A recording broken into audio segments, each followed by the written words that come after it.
মায়াপুর ভ্রমণ করতে দেশ বিদেশ থেকে বহু মানুষ প্রতিদিন এই মায়াপুরে আসেন।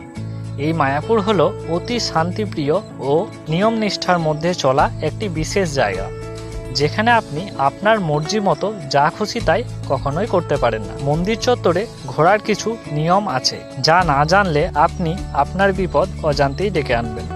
এই ভিডিওতে সেটিই বলবো যে মায়াপুর ঘুরতে গেলে আপনাকে কোন কোন জিনিসগুলো অবশ্যই মেনে চলা উচিত। এছাড়াও যাওয়া আসা থাকা মানে টোটাল ট্যুর প্ল্যানে আপনি কোন কোন বিষয়ে সতর্ক থাকবেন সেই সব বলবো এই ভিডিওতে। তাহলে ভিডিওটি সম্পূর্ণ দেখুন, যাতে আপনি সুন্দরভাবে খুশি মনে শান্তির সাথে মায়াপুর ঘুরে আসতে পারেন, কোনো ঝগড়া ঝামেলা ছাড়াই। তার আগে বলি, চ্যানেলে নতুন হলে চ্যানেলটি অবশ্যই সাবস্ক্রাইব করে রাখবেন এরকম আরও নতুন নতুন ভিডিও দেখার জন্য। আগের ভিডিওতে বলেছি মায়াপুর কিভাবে যাবেন, কোথায় থাকবেন, কম দামে ভোগ কোথায় পাবেন আর কোন কোন জায়গাগুলো ঘুরে দেখবেন, সেই সব খুঁটিনাটি তথ্য আগের ভিডিওতে দেওয়া আছে। যদি সেটি না দেখেছেন অবশ্যই দেখে নেবেন। ভিডিওর ইনফরমেশনগুলো আপনার মায়াপুর ভ্রমণে অতি অবশ্যই অনেক কাজে লাগবে। এবার বলি মায়াপুর ভ্রমণে কি কি সাবধানতা অবলম্বন করবেন। প্রথমে মন্দিরের বাইরের সাবধানতা সম্পর্কে বলি। যখন আপনি নৌকো বা লঞ্চে চাপতে যাবেন তখন দেখবেন আপনাকে মাচা পার হয়ে নৌকো বা লঞ্চে চাপতে হবে। সেই সময় অবশ্যই সাবধানে আসবেন ও সাবধানে নৌকো বা লঞ্চে চাপবেন। আর বিনা টিকিটে ঘাট পারাপার হবেন না, অবশ্যই টিকিট কাটবেন। মায়াপুর ঘাটে পৌঁছে যদি টোটো করে মন্দিরের গেট পর্যন্ত আসতে চান তাহলে অবশ্যই ভাড়াটা আগে ঠিক করে নেবেন। ঘাট থেকে জনপ্রতি ভাড়া 10 টাকা, এটি মাথায় রাখবেন, নইলে বেশি টাকা খরচা হয়ে যাবে। বা আপনি হেঁটেও আসতে পারেন মন্দিরের গেট পর্যন্ত। বেশিরভাগ ভক্তরা ফেরিঘাট থেকে হেঁটেই মন্দিরে আসে, কারণ দূরত্ব খুব একটা বেশি না, তাই হেঁটেই আসা যায়। যখন আপনি সাইট সিনিংয়ের জন্য টোটো ভাড়া করবেন তখন অবশ্যই দাম দর ঠিকভাবে করবেন ও কোন কোন জায়গা ঘোরাবে, কতক্ষণ ঘোরাবে, এইসব তথ্য ভালোভাবে জেনে তবেই টোটোতে উঠবেন। আর সাইট সিনিংয়ের ভাড়া 200 থেকে 300 টাকার মধ্যেই হয়, এর থেকে বেশি হলে অন্য টোটো দেখতে পারেন। মায়াপুর যেহেতু শান্তিপ্রিয় জায়গা, তাই সাইট সিনিংয়ের যে মন্দিরগুলোতে আপনারা ঘুরবেন অবশ্যই নীরবতা বজায় রাখবেন। খুব একটা হইচই চেঁচামেচি করবেন না, কারণ মন্দির কর্তৃপক্ষগুলো ও মন্দিরের সেবায়েতরা এইসব পছন্দ করেন না, তারা শান্ত ও নীরবতা ভালোবাসেন।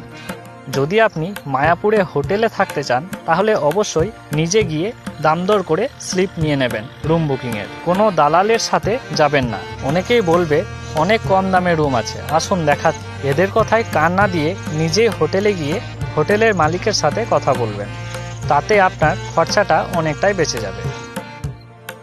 হোটেলে রুম বুক করার জন্য অবশ্যই নিজের আইডি প্রুফ নিয়ে যাবেন, যেমন আধার কার্ড। আর বিবাহিত দম্পতিরা অবশ্যই ম্যারেজ সার্টিফিকেট নিয়ে যাবেন, নইলে রুম পেতে খুবই অসুবিধা হবে। আর রুম ছাড়ার সময় রিসেপশনের কোনো স্টাফকে রুম চেক করে নিতে বলবেন, যেন পরে কোনো প্রবলেমে না পড়তে হয়। মায়াপুর গিয়ে যদি কেউ গঙ্গা স্নানের কথা ভাবছেন তাহলে বলে দিই, গঙ্গা স্নানের যে সমস্ত ঘাট রয়েছে সেগুলোতেই স্নান করুন, অন্য জায়গায় হুট করে নামতে যাবেন না, নইলে নিজের বিপদ নিজেই ডেকে আনবেন। স্নানের ঘাটগুলোতে বাঁশের বেড়া দেওয়া থাকে, এতে স্নান করতে সুবিধে হয়। আর গঙ্গা স্নানে গেলে সেখানে সাবান, শ্যাম্পু বা জামা কাপড় কাচার জন্য কোনো ডিটারজেন্ট ব্যবহার করবেন না, এসব ব্যবহার করা নিষেধ। মায়াপুর এসে নিজের মোবাইল ফোন ও মানিব্যাগ খুব সাবধানে রাখবেন, কারণ কিছু অসাধু ব্যক্তি আছে যারা আপনার পকেট ফাঁকা করে দিতে পারে আপনার অজান্তেই। আপনার সাথে যদি বাচ্চা ছেলে বা মেয়ে থাকে তাহলে অবশ্যই চোখে চোখে রাখবেন ও তার পকেটে তার সম্পূর্ণ ঠিকানা, ফোন নাম্বার সহ একটি কাগজে লিখে রেখে দেবেন। যদিও সে হারিয়ে যায় তাহলে আবার ঠিকভাবে আপনার কাছে ফিরে আসতে পারবে। মেন রোডের ধারে যে সমস্ত দোকান আছে সেগুলোতে কোনো কিছু কেনার আগে একটু দাম দর অবশ্যই করবেন। দেখবেন দোকানদার যা দাম বলছে তার থেকে অনেকটাই কম দামে পাবেন, কারণ তারা অনেকটাই দাম বাড়িয়ে বলে। এবার আসি মন্দিরের মধ্যে কি কি নিয়ম আপনাকে মানতে হবে আর কি কি বিষয়ে সতর্ক থাকবেন। নাম্বার 1, মন্দিরে ফোন নিয়ে প্রবেশ নিষেধ, তাই ভুল করেও চালাকি করে ফোন নিয়ে ঢুকতে যাবেন না, নইলে বিপদে পড়বেন। হয় হোটেল রুমে আপনার মোবাইল ফোন রেখে আসবেন, নইলে মন্দিরের কাছে যে কাউন্টার আছে সেখানে জমা রেখে দেবেন, সাথে চটি জুতোও জমা রেখে যাবেন। নাম্বার 2, মন্দিরের ভেতরে শান্তি শৃঙ্খলা বজায় রাখবেন, বিশেষ করে শ্রীল প্রভুপাদের পুষ্প সমাধি মন্দিরে। নাম্বার 3, মায়াপুর ইস্কনের বেশিরভাগ অংশটাই বাগান, আর বাগানে বেশ সুন্দর সুন্দর ফুলের গাছ ও নানা ধরনের আরও অনেক গাছ দেখতে পাবেন। সেগুলোর কোনোটাই নষ্ট করবেন না, গাছের ফুল ছিঁড়বেন না, তাতে আপনি অপমানিত হবেন। আর শুধু শুধু মন্দির চত্বরের সৌন্দর্য নষ্ট করে লাভটাই কি হবে বলুন? তাই এই নিয়মটি অবশ্যই মনে রাখবেন, নইলে বিপদে পড়বেন। কারণ পুরো মন্দির চত্বরে লাগানো আছে গোপন ক্যামেরা। আপনি হয়তো ভাবছেন কেউ দেখছে না, কিন্তু আপনার সব গতিবিধির ওপর নজর রাখা হয় এখানে। নাম্বার 4, মায়াপুর ইস্কন মন্দিরে যে মূল প্রবেশদ্বার, সেখানে ঢুকেই বাম দিকে একটি কুটির দেখতে পাবেন, যেখানে অখণ্ড হরিনাম সংকীর্তন হয়। সেই স্থানে ফোন নিয়ে প্রবেশ করবেন না, বা তাদের ফটো বা ভিডিও করে তাদের ডিস্টার্ব করবেন না। নাম্বার 5, মায়াপুরে দেখা যায় অসংখ্য বিদেশি বা ফরেনার ভক্তদের। তাদের বাচ্চাগুলোও বেশ সুন্দর দেখতে। এই সুন্দরতায় মুগ্ধ হয়ে তাদের গাল টিপে আদর করতে যাবেন না, এটা তারা একদমই পছন্দ করেন না। তবে আপনি তাদের সাথে কথা অবশ্যই বলতে পারেন, আলাপ করতে পারেন, ও তারা সম্মতি দিলে তাদের সাথে সেলফিও তুলতে পারেন।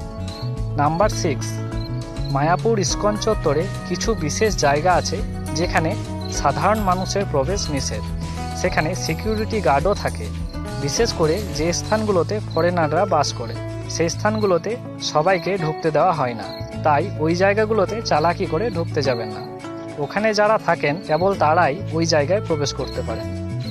নাম্বার 7, কোনো ফাঁকা জায়গা দেখে যদি ভাবেন এখানে একটু বাথরুমটা সেরে নিই, তাহলে সেটি একদমই করবেন না। বাচ্চা, বয়স্ক কারোরই এরকম করা উচিত নয়। নির্দিষ্ট স্থানে, মানে যেখানে বাথরুম আছে সেখানে গিয়েই বাথরুম করবেন, নইলে মুশকিলে পড়বেন। কারণ আগেই বলেছি, এই পুরো এরিয়া সিসিটিভির আওতায়, অর্থাৎ ক্যামেরার আওতায় আছে। আপনি জানতেও পারবেন না কোথা থেকে আপনার দিকে লক্ষ্য রাখা হচ্ছে। নাম্বার 8, মন্দির চত্বরে যেখানে সেখানে থুতু ফেলবেন না, ও ধূমপান তো একদমই করবেন না। মায়াপুর ইস্কন মন্দির চত্বরে আমিষ খাবার কোনোভাবেই প্রবেশ করাবেন না। এই কাজ করাটা একদমই উচিত নয়। নাম্বার 9, মন্দির চত্বর বা তার আশেপাশে মদ্যপান ভুলেও করবেন না। আর ওখানকার ভবনগুলোতে যদি থাকেন, তাহলে সেই রুমেও নিয়ে যাবেন না। মনে রাখবেন, ওই স্থানে গিয়ে আমিষ খাওয়া, মদ্যপান করা এগুলি কিন্তু মহাপাপ। নাম্বার 10, মন্দিরের আশেপাশে অনেক জলের দোকান দেখতে পাবেন। সেখানে জল নিয়ে জল খেয়ে জলের বোতল যেখানে সেখানে ফেলবেন না। সেখানের পরিষ্কার পরিচ্ছন্নতা অবশ্যই বজায় রাখবেন। ডাস্টবিনেই জলের বোতল ফেলবেন। এখানে আরও একটা কথা বলে দিই, বারবার জল কেনার দরকার নেই। মন্দির চত্বরে যেদিকে গার্ডেনটি আছে সেই দিকে পানীয় জলের সুবিধা পেয়ে যাবেন। নাম্বার 11, ভোগের কুপন দুপুর 12টার আগেই কেটে নেবেন, নইলে পাবেন না। কুপন কেটে নিলে সেই টাকা কিন্তু রিফান্ড হয় না, বা খাবার পার্সেলও হয় না। এটা মনে রাখবেন। নির্দিষ্ট জায়গায়, মানে প্রসাদ হলে বসেই আপনাকে প্রসাদ খেতে হবে, সেটাও নির্দিষ্ট টাইমে।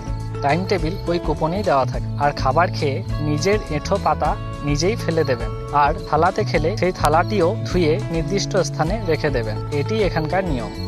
নাম্বার 12, মায়াপুর ভ্রমণে গিয়ে কোথাও যেন ঝামেলায় জড়িয়ে যাবেন না, তাহলে আপনার ঘোরাঘুরিটাই নষ্ট হয়ে যাবে। নাম্বার 13, মন্দিরের মেন গেটের সামনে অনেককে দেখতে পাবেন যারা কপালে তিলক দেয়। তাদের তিলক নেবার আগে এটা মাথায় রাখবেন, তাদের কিছু দক্ষিণাও দিতে হবে।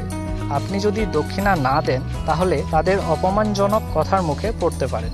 তাই তিলক কাটলে অবশ্যই কিছু দক্ষিণা দিয়ে যাবেন। নাম্বার 14, মন্দির গার্ডেনে বিকেলের দিকে অনেকেই বসে থাকে। অনেক ভক্ত ওখানে সময় কাটায়।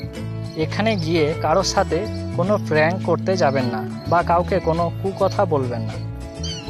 নাম্বার 15, এটি শেষ এবং সবথেকে গুরুত্বপূর্ণ পয়েন্ট। মায়াপুর মন্দির চত্বরে অনেক ভক্তদের দেখতে পাবেন যারা গীতা বই বিক্রি করে অনেকটাই কম দামে। প্রিন্টিং কস্টটাই তারা নেয়।